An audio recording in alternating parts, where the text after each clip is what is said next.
Enough of this racket. Take that infant and go right now. My husband one night deep in the middle of the night had enough with our crying baby. He was screaming, and with that he kicked me and our 3-month-old baby out of the house. The mornings and evenings were already starting to get cold with the season of change, seeming as though rain would accompany us at any second. I'm freezing. We will die out here if we do not go. I started to feel cold as the chill penetrated my bones and have been without a wallet or coat. Please, let us in. But even as I pounded, there was no answer from within. I wrapped my crying baby as snugly as I could in her blanket to keep away the chill, and we kept going. At the very least, I have to protect my baby. Yet there I was, walking through the night, tired and freezing on a park bench. Looking up at the sky, events that led us to this point ran through my head. How did we get here? Tears that I could no longer hold back streamed down my cheeks. My name is Olivia, and I am 31 years old. My parents divorced when I was in middle school, and my mother single-handedly sent me to college. 2 years ago, while crossing a pedestrian lane, she was hit by a car and passed away. In exchange for a huge accident compensation, I lost my only family member, leaving me in a state of despair. During this time, Benjamin, who was my college classmate and now my husband, was there to support me. Olivia, you can always lean on me when times are tough. His kind words comforted my aching heart, and we started dating. A year later, he proposed, and we got married. I was grateful that we were blessed with a child so soon, and I thought we could build a happy family. I'm pregnant. We're already 3 months along. What? Are you serious? I thought he would be thrilled, but since he learned about the pregnancy, my husband strangely became distant. Not only that, his attitude became increasingly cold. What is this dinner? Isn't this just fast food? I'm sorry. Morning sickness hit me hard. I couldn't cook. If you can't even manage now, I worry about the future. Useless. The only thing I could do was watch my husband's back as he stormed off after his harsh words. Even when my belly became heavy and bending down became a challenge, he wouldn't lend a hand. So I believed that once our baby was born, he would return to his kinder self. After the birth, he visited the hospital right away. But after that, he never showed his face, claiming he was busy with work. When I was discharged, I had to take our daughter home alone, and that's when the real nightmare started. When my daughter and I got home, my husband began yelling loudly every night. The baby's crying is too noisy. I have work tomorrow. How am I supposed to sleep? I understand where my hard-working husband, who supports us, is coming from, but I can't seem to soothe our crying daughter. If only my mom was here. With each passing day, I felt a deepening rift between my husband and me, plagued by a sense of loneliness. Even though our daughter is very quiet during the day, when night falls, it's as if she senses her father's tense and angry mood and starts to cry. I don't know what to do anymore. This life is the polar opposite of the warm and happy family I envisioned. My husband leaves all childcare responsibilities to me, claiming he's busy with work. On his days off, he'd say he can't relax at home and would go out running around all day. Taking care of a baby left me exhausted, both physically and emotionally, and our daughter's night crying seemed to get worse each day, as if she could sense my distress. One night, my husband's anger reached its peak. Get out of this house with that baby, right now. I can't do that. Before I could finish my sentence, my daughter and I were thrown out into the cold night without keys, a wallet, or a cell phone. I couldn't go back home and was left feeling helpless. I wrapped my daughter tightly in a blanket to keep her warm, held her close, and just kept walking until I sat down on a bench, cursing my life. We were supposed to be happy. How did it come to this? As if expressing my inner turmoil, my daughter started crying again, but I was too worn out to move. Just as I was starting to feel faint from the cold, an older woman's voice called out, "Are you okay? Mom?" For a moment, I thought my deceased mother had come from the afterlife. I lifted my face to see a stranger looking worried. "What are you doing in such a cold place? My husband kicked me out because of our babies crying." "Did you two have a fight? You'll catch a cold here. Come stay at my place." But as I hesitated, not sure if I should impose on a stranger, she took my daughter from me, started soothing her, and my daughter suddenly became cheerful. "It's okay, don't worry. Let's go somewhere warm for the baby's sake." Upon entering the house, my daughter was gently wrapped in a soft blanket to ward off the chill. "Drink this to warm up," she said, offering a warm glass of hot milk. My daughter nestled in her arms, started to sleep peacefully, her gentle snores echoing in the quiet room. I can't believe it. No matter how much I tried, she just wouldn't calm down. It can be quite tough if you're not used to it. I recently became a grandmother, and I've been taking care of the little one occasionally. Maybe that's why I've become so sensitive to a baby's cries. I'm glad I decided to check on the noise. Looking closely at the woman, her gentle smile tugging at the corners of her eyes, she was around the same age as my mother. The warmth of her presence allowed me to feel at ease for the first time in a while. "I'm sorry for intruding like this." "It's okay. We should help each other out in times of need. Do you need me to take you home? Do you live close by?" "No, I might just get thrown out again." Seeing me stumble over my words, she kindly offered me to stay until morning. Her kindness moved me to tears again. "Thank you so much. My name is Olivia." "Wait a minute. Isn't your baby's name Anne?" "Yes. But how did you—" Turns out this woman was Jackson, my husband's direct superior. She had sent us a gift when our daughter was born, so she remembered Anne's name. I was surprised at the coincidence and regretted complaining about my husband to her. "We're always grateful for your help. The thing is, my husband has been busy with work lately, and he seems quite tired." "That can't be right. Your husband has been on parental leave for the past 2 months." "What?" "But he says he goes to work every day. He even said he has work tomorrow." "Tomorrow is a holiday. The office will be closed. I wonder what he's up to." I had no idea that my husband, who I thought was always working, was actually on vacation. However, I did notice a sense of excitement on the days he was supposed to be at work. Ever since I got pregnant, my husband's behavior had changed, and I had been feeling something off recently. As I wondered how to investigate my husband's actions, Jackson suggested an idea. "Why don't you check his social media? You can use this computer." She pointed to a computer in the corner of the room and turned it on. I gratefully accepted her offer and started scanning my husband's social media. To my shock, I found a pile of photos of him and another woman. He must have thought I was too preoccupied with parenting and housework to ever notice. "They look like a couple, don't they? That's Ava. She worked at our company for only 3 months and recently quit." No way. Although I had a hunch, I was too overwhelmed with my first experience of motherhood to consider it seriously. However, realizing he was truly having an affair was more shocking than I had anticipated. Do you know her address? Her contact information?" "I'm sorry, I shouldn't have mentioned her name. It's personal information, and I can't disclose it."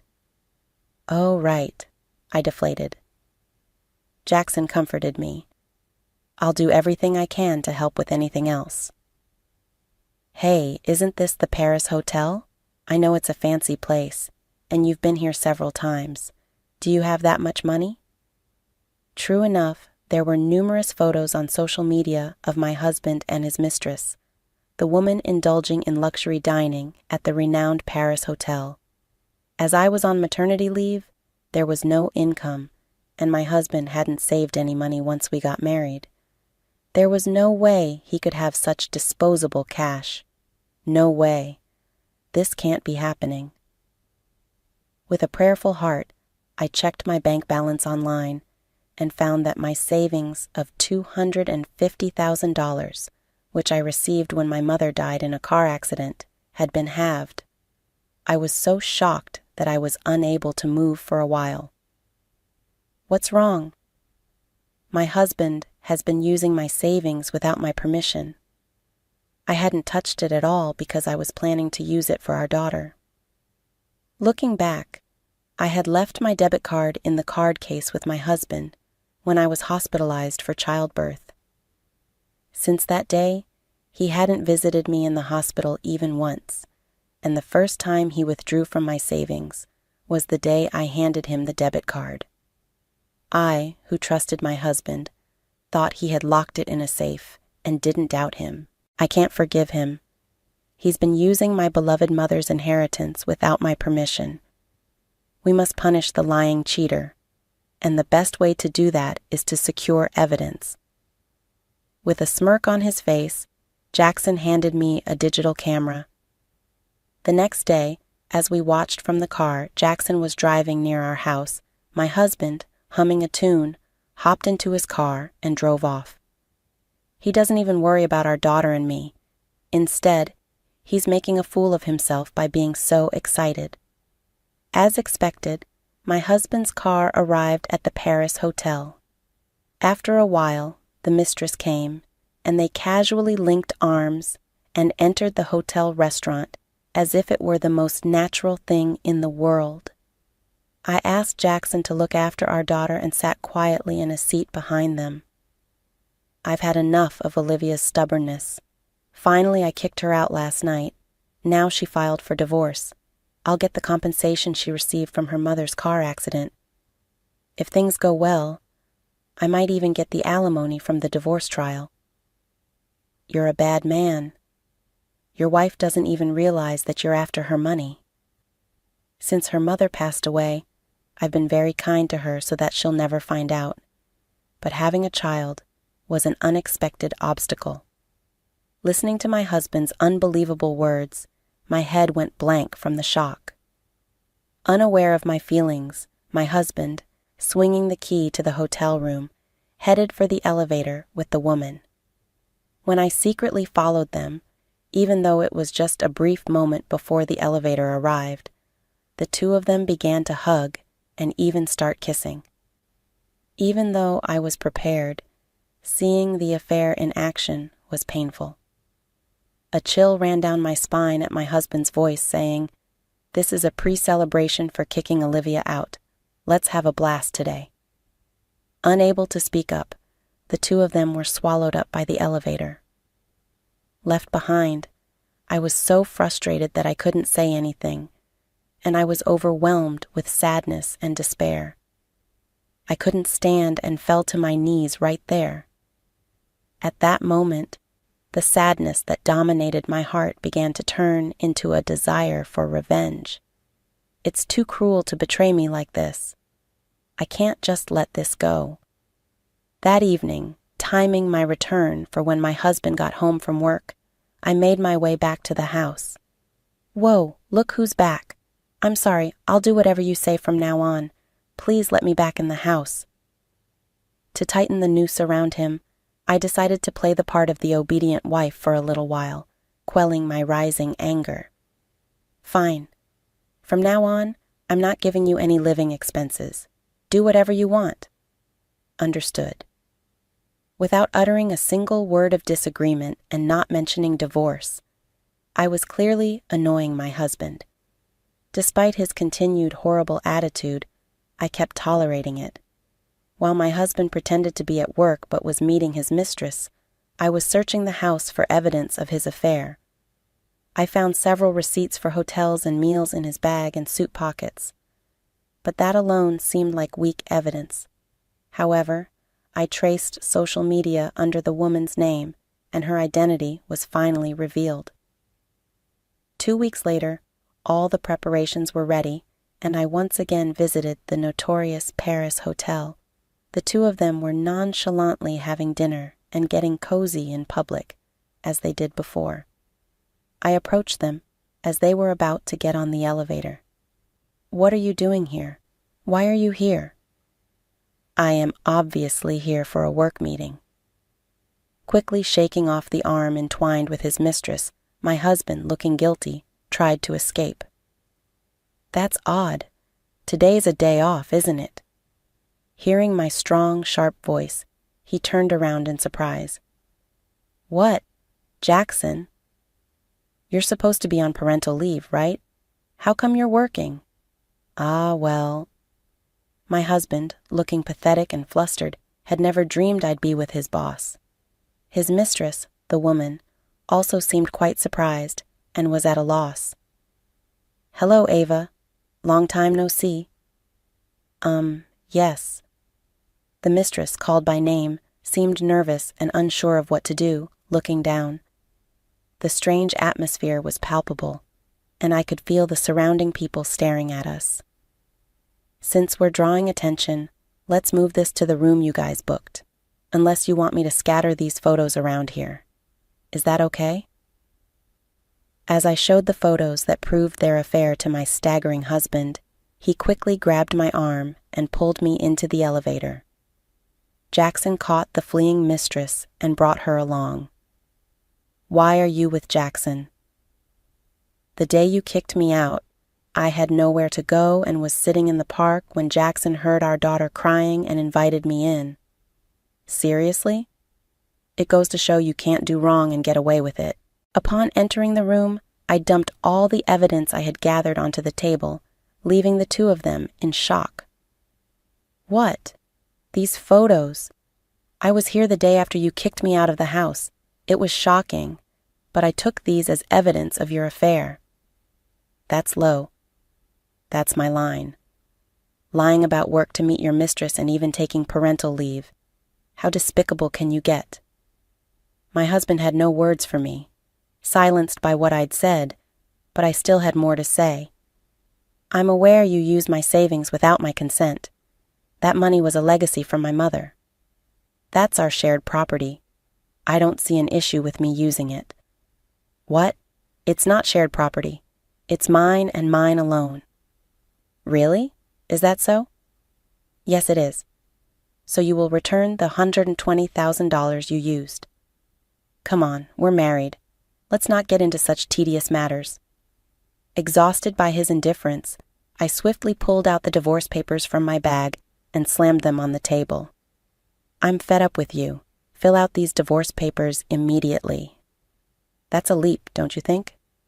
Didn't I hear you say you wanted me to bring up divorce? I played a recording of a conversation we had during a previous meal. His unbearable words echoed throughout the room. "Give me a break. Not a chance. To think you approached me just for my money." It all became clear after I heard our conversation from that day. That's why you became so cold all of a sudden. There's a lot to the situation. I don't want to hear any excuses or lies.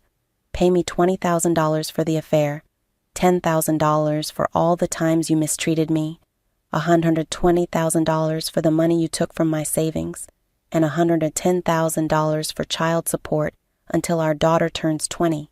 That's a total of $260,000 in one lump sum. What? What mistreatment?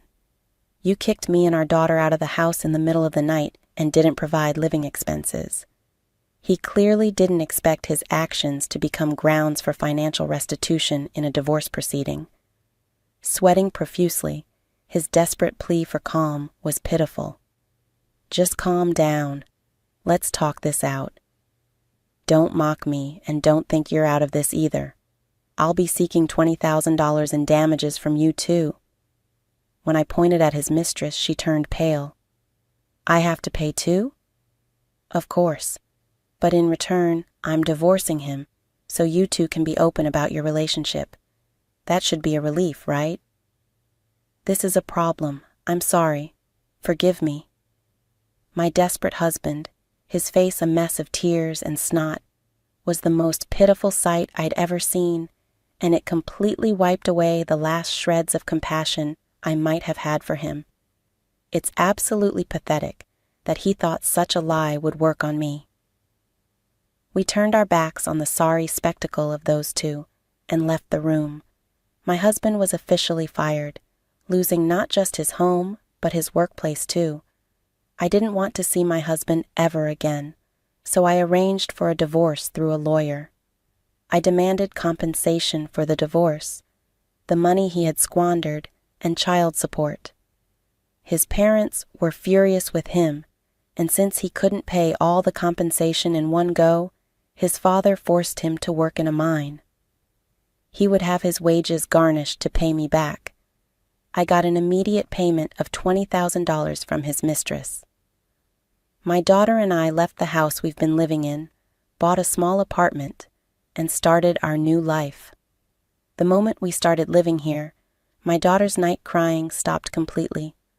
I'm really grateful for Jackson, who worries about us and calls us every now and then.